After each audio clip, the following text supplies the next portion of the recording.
भक्त माई से आके और कहती है कि माई बहुत कुछ तो नहीं के, लेकिन जौन भी मन में श्रद्धा लेके आपके दरबार में आई बनी मैं हमार पूजा स्वीकार करी। कैसे?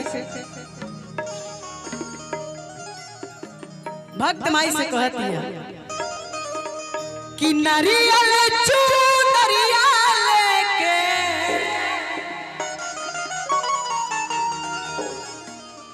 कि नारियल चुनरिया लेके अरे है सेवकिन तोहार हो, अरे खोल माई पलकी के बड़िया कि खोल माई पलकी के बड़िया आ करे ले गोहा